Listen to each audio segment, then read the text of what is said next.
Je suis la directrice technique du Laboratoire national des noyaux de glace à l'Université de l'Alberta.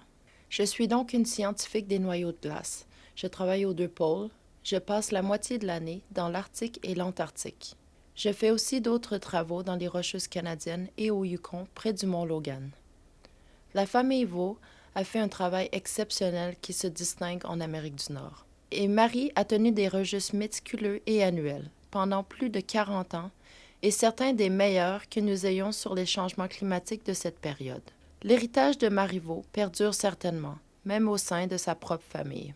Son petit-neveu a récemment publié un ouvrage qui se veut le prolongement des travaux entrepris par Marivaux et sa famille à la fin des années 1800 et au début des années 1900. Le petit-neveu de Marivaux a pris des photos exactement au même endroit, le rocher des photographes, où elle et sa famille l'ont fait au début des années 1900. Donc des photos prises exactement au même endroit, là où le glacier se trouvait. Et alors, depuis l'époque des photos de la famille Vaux, et particulièrement celles des travaux de Marivaux, bien du travail a été fait sur le glacier et la silhouette. Nous avons maintenant bien plus d'outils qu'ils en avaient à l'époque. Les glaciologues et les scientifiques se sont particulièrement intéressés à la pousse du lichen sur les rochers, qui nous renseigne sur l'époque du retrait des glaciers. On peut aussi se pencher sur la composition chimique des eaux de retrait, dont la chimie de la rivière et la Silhouette, qui est le principal affluent de la Columbia, l'un des plus grands fleuves d'Amérique du Nord. Une des choses que l'on a constatées, c'est que le tiers des eaux du débit sortant du glacier et la Silhouette proviennent de la glace glaciaire comme telle. Les 2 tiers restants proviennent de la fonte du manteau neigeux.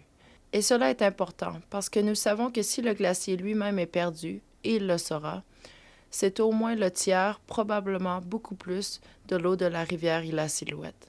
Cet été, le Parc national des glaciers mène une étude sur le glacier Ila Silhouette à l'aide d'un géoradar.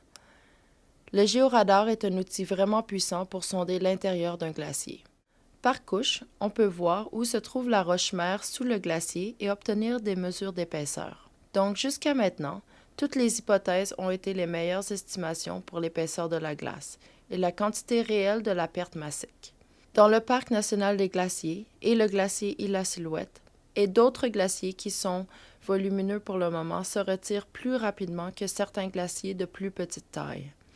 Mais cela est en fait plutôt inhabituel.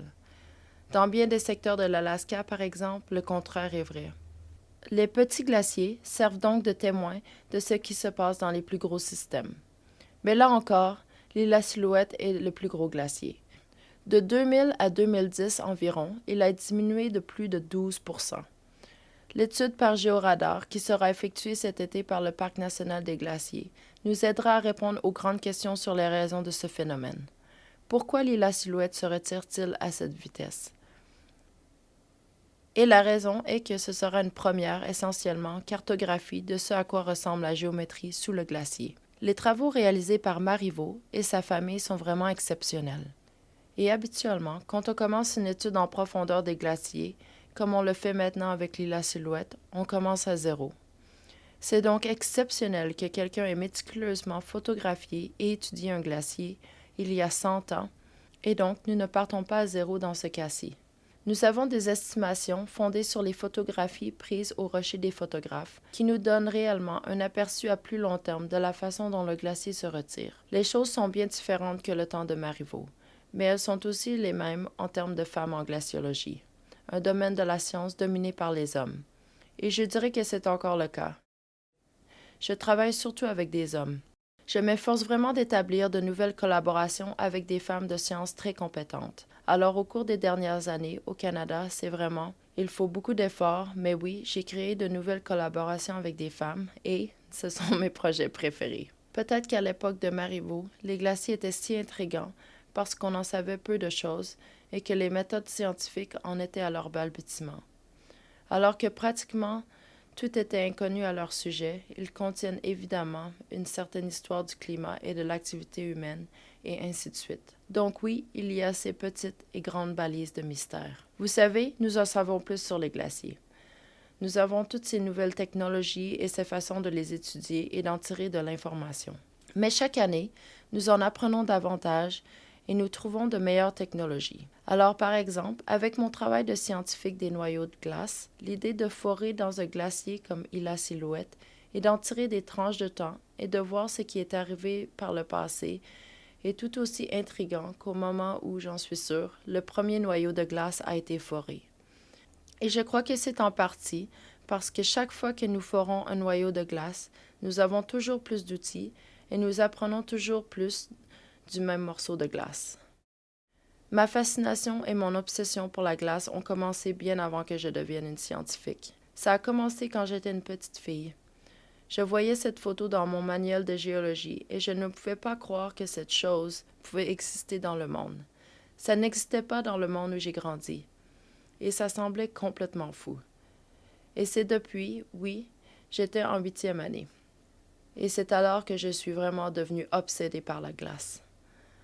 Et même pas de manière scientifique, juste une sorte de fascination.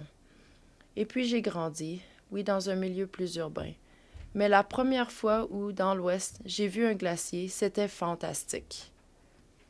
Il y avait quelque chose, juste, c'était comme fixer l'inconnu. Et c'était aussi très difficile, surtout depuis le genre de place où j'ai grandi, qui, pour une raison ou une autre, était aussi attirante. Dans mon cas, j'ai comme suivi ce chemin, mais ça a commencé très jeune par pure fascination pour cette chose qui me semblait irréelle et qui existait sur notre planète. C'est peut-être une spéculation, mais je crois, c'est possible que, j'imagine que Marivaux, une fois toute seule, son frère est mort, et elle avait certainement toujours cette incroyable attirance qui la ramenait chaque année au même endroit. Pendant plus de 40 ans, elle est retournée au même endroit. Et il n'était pas simple de faire des photos à cette époque. Et vous savez, elle a tout noté, tout consigné. Avec ses vêtements et un équipement difficile à utiliser, et elle l'a fait pendant plus de 40 ans. Je veux dire, je n'ai pas encore cet âge, mais je retourne aux mêmes endroits et je travaille sur les mêmes sites année après année. J'ai ce rapport avec un certain lieu. Et je sais qu'en y revenant, surtout les lieux non polaires, je vois vraiment des changements. Vous savez, vous voyez les changements chaque année. Il y a un réel attrait, je pense, à aller dans des lieux comme Isla Silhouette, j'imagine pour Marivaux. Mais il y a aussi beaucoup d'endroits où je travaille qui incitent à y retourner et voir ce que la science a à dire. C'est juste, c'est si puissant que vous voulez y retourner chaque année.